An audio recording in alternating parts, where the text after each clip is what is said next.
Break के बाद स्वागत। बढ़ेंगे आगे। मुंगेर से बड़ी खबर, जहां तेज रफ्तार कार का कहर देखने को मिला है। देर रात एक गाड़ी ने ई रिक्शा में जोरदार टक्कर मारी, जिसमें 9 यात्री को गंभीर चोट आई है। स्थानीय लोगों ने सभी को इलाज के लिए सदर अस्पताल में भर्ती करवाया। घायलों में 5 महिलाएं भी शामिल हैं। सभी लोग खगड़िया से एक महिला का ऑपरेशन कराकर ई रिक्शा से मुंगेर लौट रहे थे। बताया जा रहा है कि जैसे ही ई रिक्शा चंडी स्थान के समीप पहुंचा, तभी सामने से आ रही एक गाड़ी ने उन्हें जोरदार टक्कर मार दी। फिलहाल सभी का अस्पताल में इलाज चल रहा है। क्या आप लोग खगड़िया से किस चीज के लिए गए थे खगड़िया? ऑपरेशन हम करवे के लिए। हाँ, हमें ऑपरेशन करवे लिए, मैं अपने के लिए। अच्छा, क्या चीज से आप लोग लौट रहे थे? गो टू रिले क्या % है? क्या चीज से आप लोग लौट रहे थे? टोटो से। तो कहाँ पर एक्सीडेंट हुआ? चंडी थान से। क्या चीज से मारा? कौन गाड़ी मारा? कौन गाड़ी था? 4 चक्कर। और अब खबर भागलपुर से है। भागलपुर के सबौर प्रखंड के निचले इलाके में बाढ़ जैसे हालात बने हुए हैं। ऐसे में मध्य और उच्च विद्यालय अटगामा के शिक्षक शिक्षिकाओं के साथ स्कूली बच्चे जान जोखिम में डालकर रोजाना नाव से स्कूल आना जाना कर रहे हैं। लोगों का कहना है कि प्रशासन की तरफ से कोई व्यवस्था नहीं की गई है। शिक्षक खुद ही नाव चलाकर स्कूल आते और जाते हैं। खबर पर ज्यादा जानकारी दे रहे हैं न्यूज 18 के संवाददाता विकास कुमार सिंह। शिक्षक के हाथ में बच्चों की भविष्य की कमान होती है, लेकिन भागलपुर सबौर प्रखंड के अटगामा की तस्वीर देखिए कि गुरुजी के हाथों में नाव की पतवार है और लगातार गुरुजी नाव को खेपते हुए स्कूल जा रहे हैं।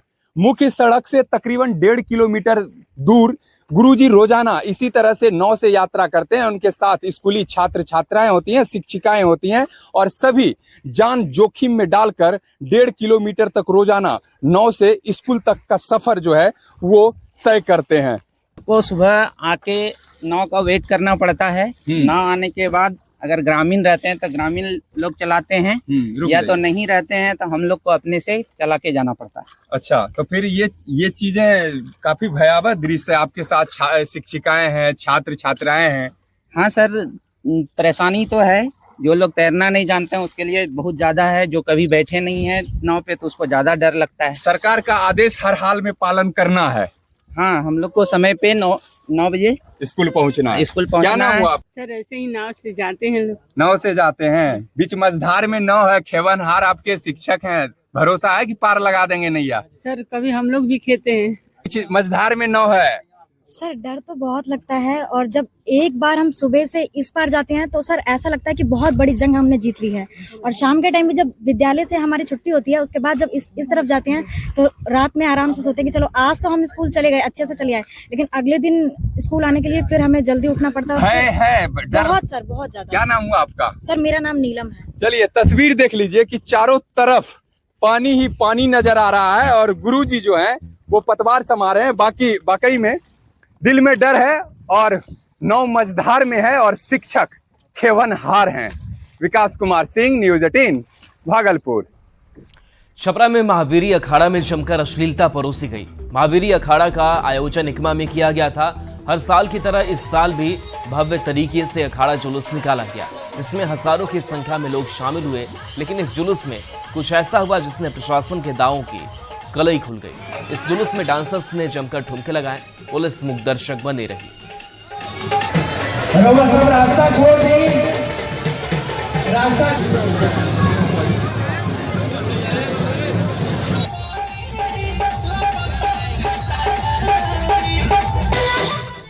और इसी बीच बड़ी खबर मुजफ्फरपुर से सामने आ रही है, जहां अतिक्रमण हटाने गई पुलिस टीम पर स्थानीय लोगों ने हमला कर दिया। घटना जजुआर थाना इलाके के परसौल बाजार का है, जहां अतिक्रमण हटाने गई टीम पर लोगों ने हमला कर दिया।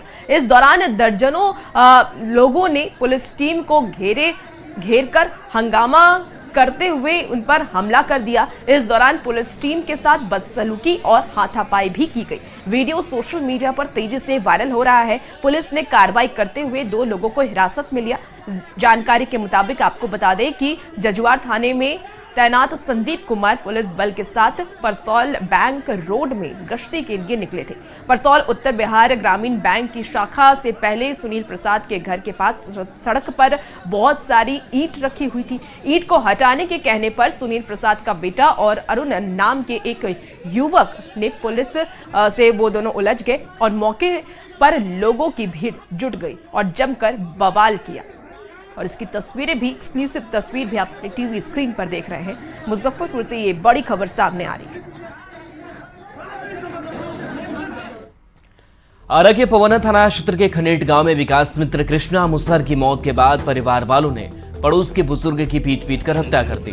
बुजुर्ग पर ओझागुड़ी का आरोप लगाते हुए लाठी डंडे से पीट कर हत्या कर दी। घटना के बाद इलाके में सनसनी मच गई है। घटना के बाद विकास मित्र के परिवार वाले घर छोड़कर फरार हो गए। पुलिस पूरे मामले की छानबीन में जुट गई है।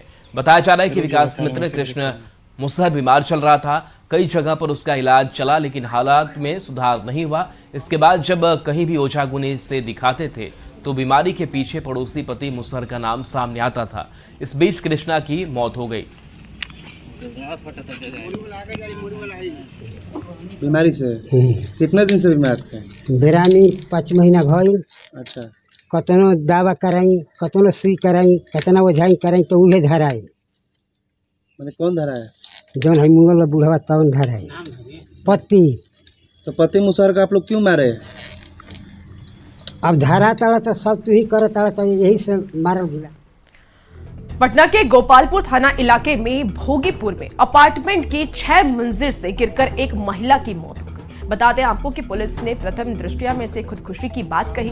वहीं मृतका के परिजनों ने पति समेत ससुराल वालों पर दहेज को लेकर हत्या किए जाने का आरोप लगाया है। साथ ही प्रशासन से न्याय की गुहार लगाई है। बताया ये जा रहा है कि 1.25 साल पहले हर्षिका कृष्णन की शादी गोपालपुर थाना क्षेत्र के भोगीपुर निवासी रामजी प्रसाद गुप्ता के बेटे विकास कुमार के साथ हुई थी। आरोप ये भी है कि शादी के बाद से ही और दहेज की मांग को लेकर ससुराल वाले हर्षिका को मानसिक और शारीरिक रूप से प्रताड़ित कर रहे थे और अब महिला की मौत पर सवाल उठ रहे हैं। घटना के बाद एफएसएल की टीम ने मौके पर पहुंचकर पूरे मामले की जांच की। पुलिस खुदकुशी और हत्या दोनों एंगल से जांच कर रही है। मेरा बेटी का नाम हर्षिका कृष्णन था और विकास कुमार। उम्र कितना था? उम्र 32-33 वर्ष था। हाँ, विकास से शादी किए थे? विकास कुमार से शादी किया। उसके पिता का नाम? उसके पिता का नाम रामजी प्रसाद गुप्ता। कहाँ के रहने वाले थे? हम लोग तो सूचना पर आए हैं इसका। अभी तो इंक्वायरी होने दीजिए। इंक्वायरी होने दीजिए। मतलब सूचना क्या मिला था सर? सूचना मिला कि महिला कोई गिर गई है। अच्छा, यानी अपार्टमेंट से ऊपर से नीचे गिर गई है। हाँ, मतलब सुसाइड का मामला आपको जानकारी मिला? प्रथम दृष्टया हम लोग देखते। गोपालगंज के लाजपुर नहर में लापता हुई दूसरी लड़की का भी शव मिल गया है। ग्रामीणों ने समनही गांव के सामने नहर से शशि बाला कुमारी का शव बरामद कर लिया। मौके पर पहुंची पुलिस ने शव को कब्जे में लेकर पोस्टमार्टम के लिए सदर अस्पताल भेजा है। बता दें कि बीते 29 अगस्त को गंडक नहर में नहाने के दौरान 5 लड़कियां डूब गई थी। 3 लड़कियों को ग्रामीणों ने बचा लिया था, जबकि 2 दिनों के बाद एक लड़की का शव मिला था। दूसरी लापता लड़की का आज शव मिलने के बाद परिजनों में कोहराम मच गया। वहीं प्रशासन की ओर से आश्रितों को 4-4 लाख रुपए मुआवजे के तौर पर देने का आश्वासन दिया गया है। डेड बॉडी नहीं मिलने पर भी मुआवजा का प्रावधान है। उसके लिए कुछ नियत प्रक्रिया है। उस प्रक्रिया को अपनाने के बाद वो मुआवजा का भुगतान किया जाता है। मधुबनी के मधेपुर थाना क्षेत्र में महादलित लड़की से गैंगरेप की घटना सामने आई है। 5 युवक पर गैंगरेप की वारदात को अंजाम देने का आरोप है। 5 आरोपी में से पुलिस ने 1 आरोपी को गिरफ्तार कर लिया है, बाकी 4 अब भी फरार हैं।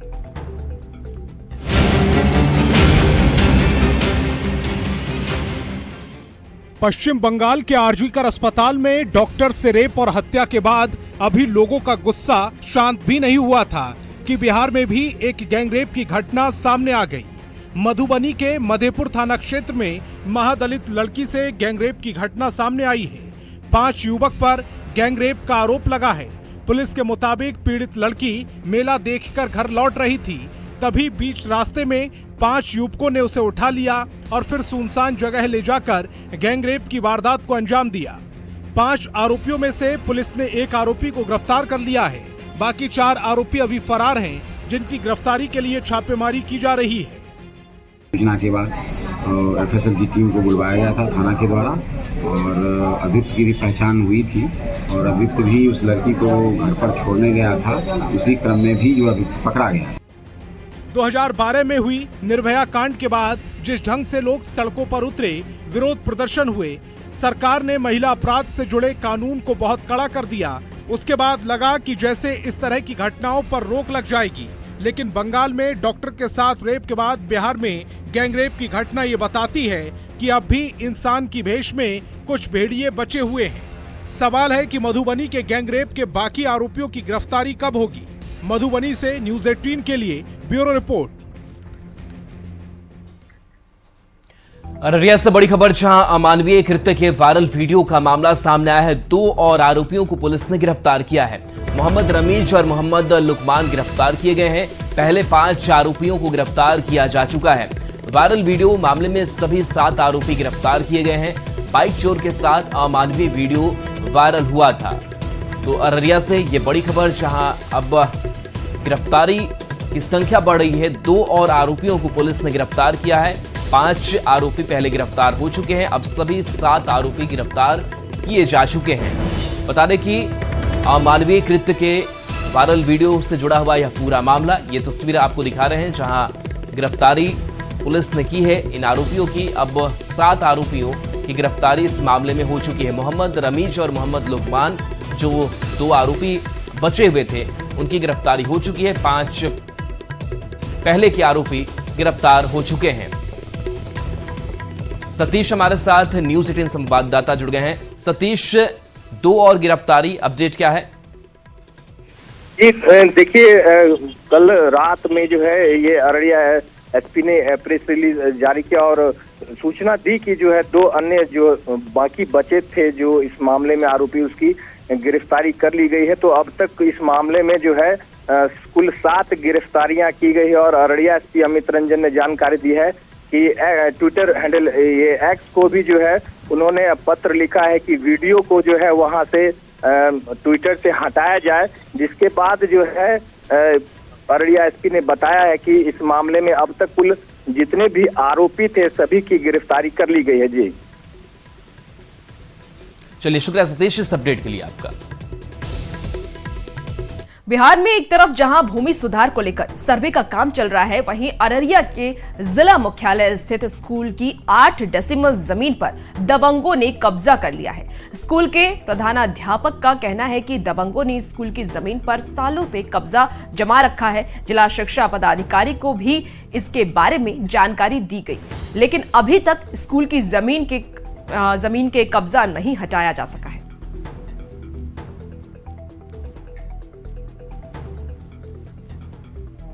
एचई स्कूल में बीएससी आरडीसी के द्वारा 10+2 की बिल्डिंग के लिए टेंडर वगैरह सारे चीज प्रोसेस में हो गए हैं।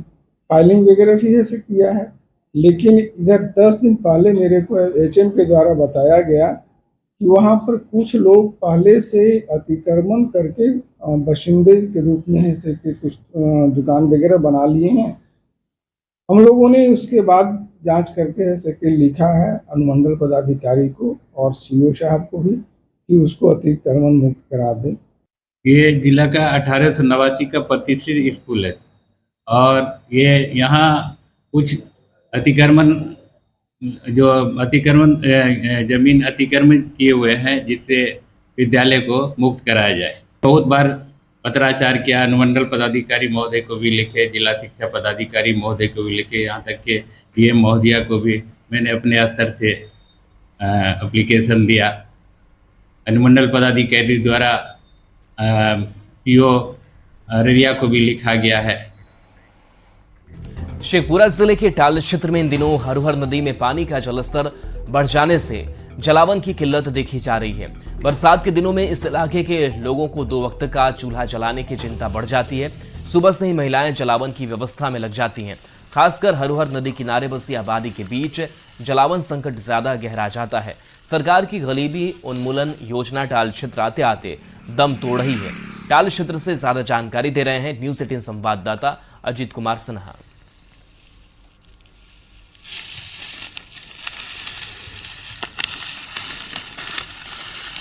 शेखपुरा जिले का इटाल क्षेत्र का इलाका है जहां आर्थिक स्थिति काफ़ी लोगों का कमज़ोर है।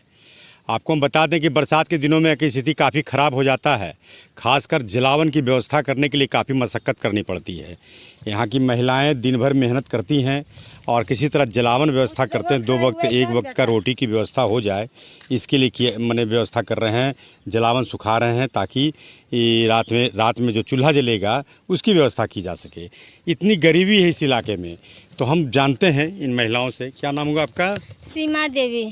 कि कहाँ घर होले? बाम घाट। की दिक्कत कर लो? दिक्कत भैया की माल ने जाल है, जारन काठी काटे है, बाल बच्चा पाले है, आ दीनी भारी करे ही दूसरा में अट्टा पट्टा खेत नहीं लियो, 3 खुटिया बुनलियो, तो दीनी के लिए ये के लिए वो के लिए बाल बच्चा पाल रहियो हैं। बरसात के दिन किसी तरह से हाँ, बरसात के दिन में जारन या काट के कुछ ले जाता है, झांगी उंगी अलाय बलाय कुछ ले जाता है, बनाते खाना ही है से बाल बच्चा 5 गो पाल रहा है भैया। किस तरह से दिक्कत हो कि खाइल नहीं मिलो हो, 5 गो बेटा हो, खाइल नहीं दो हो, मलिक बाप मुँह में लखबा मार दल को कोई देखबो हो नहीं। तो क्या कर रहे हैं इसमें? तो जारन काटा हो, इतना आटा या पौवा भात पका दियो जीवा खाए।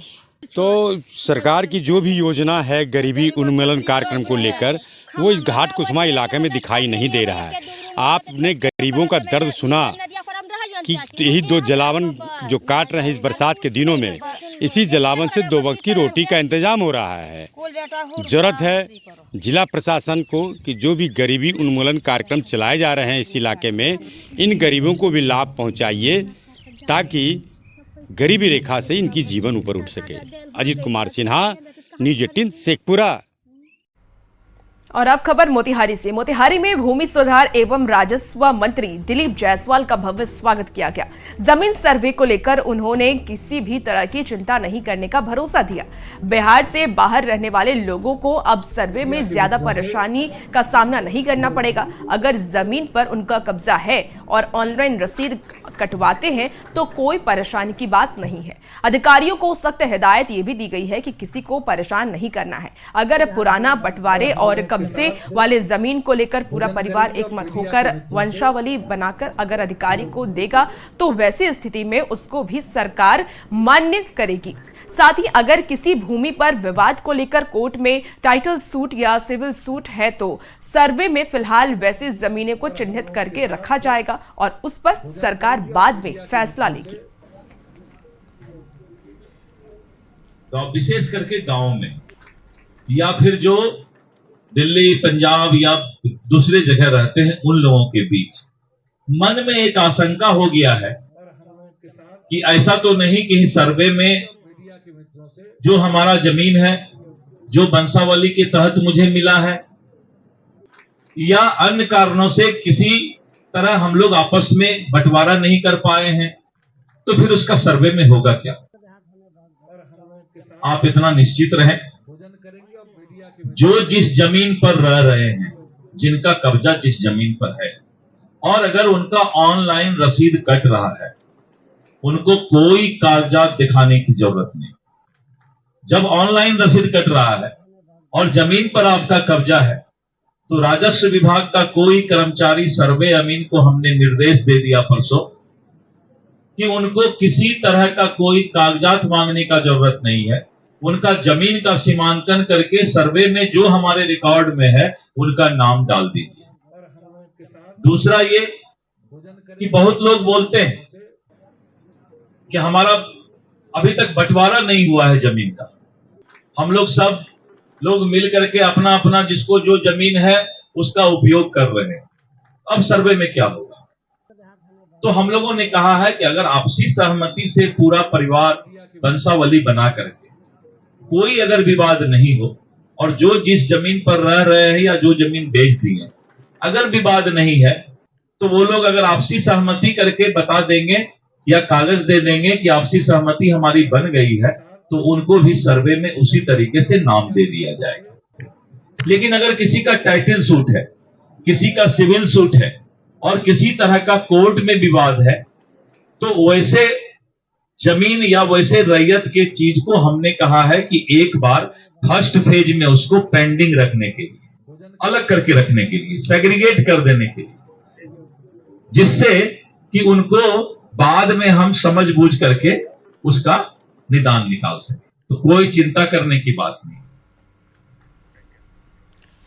छपरा में जिला प्रशासन ने बालू के अवैध कारोबार के खिलाफ बड़ा अभियान चलाया। डोरीगंज से सटेडेरा इलाकों में पुलिस ने बालू के अवैध कारोबार पर धावा बोला। यहां बालू के अवैध भंडार को देखकर पुलिस भी दंग रह गई। खालपुरा के पास ताड़ के पेड़ इतना ऊंचा बालू टीला देखकर पुलिस ने कार्रवाई करते हुए करोड़ों के बालू को जब्त कर लिया। साथ ही बालू तस्कर को भी मौके से गिरफ्तार कर लिया। हालांकि पुलिस का सामने नाव से बालू तस्करी करने वाले नाविक नाव लेकर फरार हो गए। इस पूरे अभियान में न्यूज़ 18 की टीम पुलिस के साथ मौजूद रही। वीडियो में आप देख सकते हैं कि बालू ही बालू नजर आ रहा है। बालू का अवैध कारोबार खुलेआम चल रहा है। जमीन मालिक पे FIR होगा और फिर ऑक्शन का प्रक्रिया होगा। देखिए, जैसा कि बताया जा रहा है कि ये एरिया में इतना फल फूल रहा है, कभी रेड नहीं हुआ यहाँ पे। रेड हुआ है पहले भी यहाँ पे, जब इतना चूंकि बालू तो दिख रहा है, ताड़ के पेड़ इतना ऊंचा बालू दिख रहा है यहाँ पे, कैसे स्टोर हो जा रहा है यहाँ पे इतना ज़्यादा? वो तो नाव से आ रहा है, अवैध रूप से उस पर कार्रवाई किया जा रहा है। देश में 3 तलाक कानून 6 साल से लागू है, लेकिन ट्रिपल तलाक के मामले सामने आ रहे हैं। जमुई के सोनू थाना इलाके में 3 तलाक का मामला सामने आया है। सऊदी अरब में बैठे एक शख्स इमरान अंसारी ने मोबाइल पर अपनी पत्नी को 3 तलाक दे दिया। बता दें आपको कि देवर शमशीर के साथ अवैध संबंध का पता चलने पर सऊदी में रह रहे पति ने मोबाइल पर ही अपनी पत्नी को 3 तलाक दे दिया, जिस महिला को उसके पति ने सऊदी अरब से फोन पर तलाक दिया है, उसके 5 बच्चे हैं। महिला ने देवर पर शादी का झांसा देकर यौन शोषण का आरोप लगाया है। वह भी 2 बच्चों का पिता है। पीड़ित महिला का यह कहना है कि 3 महीने से उसका पति कुछ नहीं दे रहा है। वहीं शादी का झांसा देकर यौन शोषण करने वाले देवर पर भी मुंह फेर लिया है। उन्होंने भी मुंह फेर लिया है, क्योंकि देवर के साथ ही उनकी बातों को लेकर उसके पति ने उससे तलाक दिया था। अब वह 5 बेटियों के साथ जिंदगी कैसे गुजारेगी? पीड़िता ने पुलिस से गुहार लगाते हुए कार्रवाई की मांग की है। सऊदी अरब की अपने भाई पर छोड़ के गया है। बोल रहा देखभाल करना वो बीबी से रखने लगा हमको बोल रहा है, मैं घर में आता पी खा के वो पूरा मेरा साथ में सुतना बैठना रहना सहना सब भी करता था मेरा साथ में। उसका भाई पूरा मालूम हो गया तो बोल रहा हम नहीं रखेंगे। बोला हम नहीं रखेंगे, हमारा भाई रखेगा। चलिए ठीक है, तेरा भाई रखेगा तो घर आना, जो होगा सब हो फैसला करना। तो तलाक की बात आ रही है? हाँ, तलाक बोल रहा है फोन पर। 2 तलाक हमको दे दिए, तलाक दे दिए फोन पर। महिला हैं, उनका नाम तो नहीं बता सकते हैं। उनके पति 2 साल से सऊदी अरब में कमाने के लिए गए थे और उनका 5 बच्चा है उस पति से, और ये सोनू थाना में ही अपने गांव पर रहते थे। इनके पति खर्चा के लिए पैसा इन्हें बाहर से नहीं भेजता था, और उन्हीं घर में इनका देवर, उसका नाम था शमशीर अंसारी, वो रहता था और अपने इनके पति के अनुपस्थिति में उन्हें शादी का प्रलोभन देकर यौन शोषण करता था और प्रयास करता था। इसी पर ये वादी जो हैं वो थाना में प्राथमिकी अंकित कराया है। प्राथमिकी अंकित कर अग्रिम कार्रवाई की जा रही है। और फिलहाल इस बुलेटिन में इतना ही। खबरों का सिलसिला न्यूज़ 18 बिहार झारखंड पर जारी रहेगा।